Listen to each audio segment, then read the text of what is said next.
उनको रोका और कहा ठहर जाओ। तो कहा हम तो ठहर जाएंगे, आप भी रुक जाओ। आने वाला है तो इतना कितना इसकी सांस हो गई जो हमको कहता रुक जाओ। फिर तुरंत कहा भगवान बुद्ध कि तुम्हारा मंत्र अधूरा है, मेरे मंत्र पूरा करो। नज़दीक आ गया और भय दिखा कर पूछने लगा कि मेरा मंत्र क्या है। हाथ भूलना नहीं। तो उन्होंने कहा कि तुम केवल काटना सीखा, मारना सीखा, लेकिन जोड़ना नहीं सीखा, जिलाना नहीं सीखा। हमने काटता मारता हूँ और जोड़ता नहीं हूँ। बोले अगर तुम जोड़ दोगे, याद दोगे, हम तेरे शिष्य बन जाएंगे। तो ये वृक्ष को काटो। तो बोले मैं डाकू ने टहनी को काट लिया। काटने के बाद में कहा अब जोड़ो। अब दादा आपको बता रहा हूँ, एक दिन राजेंद्र दास जी महाराज यहाँ कथा बोल रहे थे द्वाराचार्य के यहाँ।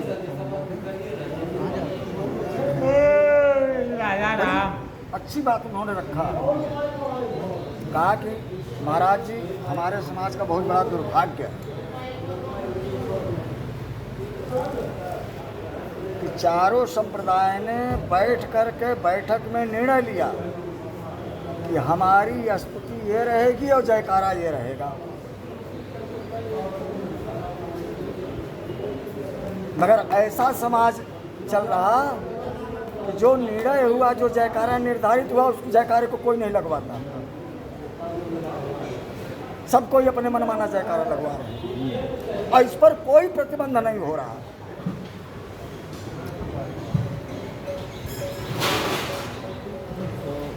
हमने उनके बात पर बड़ा गहन किया और स्तुति और जयकारे को लेकर। तो वो कोई पुस्तक में निकाले हैं? अरे पुस्तक में नहीं, आपके पास भी है, हमारे पास भी है। आप जैसे पुराने संत तो पुराना जयकारा बोलते हैं, जो चतुर्थ संप्रदाय में निर्णय हुआ। चार संप्रदाय हम लोग को ये पता, चार संप्रदाय नहीं भाई, जैसे स्तुति खत्म हुई तो हम आप कहते हैं ना अयोध्या नाथ की जय, शालिग्राम भगवान की जय, नरसिंह भगवान की जय, ये मूल जयकारा है। मगर नए में दूसरा सिस्टम चल गया। आप तो जयकारा इतना बुलाने लगे जैसे कि पंकज को जयकारा। इसी पर वो बड़ा दुख प्रकट किया। एक तो खाली जयकारा होता है, फिर भी रहिए जाता। उन्होंने कहा, बोले इतना जयकारा है आरती का और पंगत का जयकारा इतना है।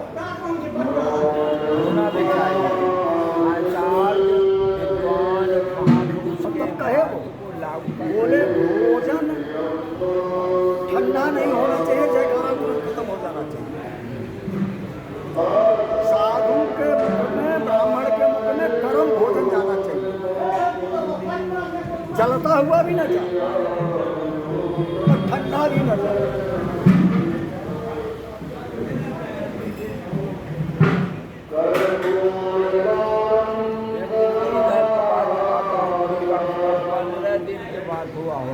फिर उन्होंने इसमें प्रमाण दिया।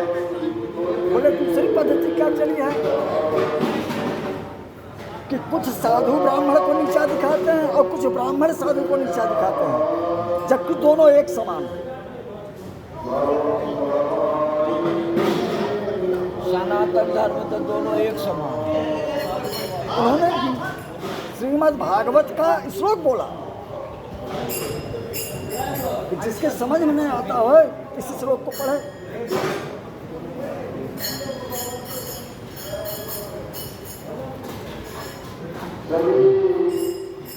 उसमें एक दो बड़े स्थानों का उन्होंने नाम भी रखा। ये हमारे समाज का दुर्भाग्य है, ये नहीं होना चाहिए। सवाल है कभी इस पे कंट्रोल करेगा।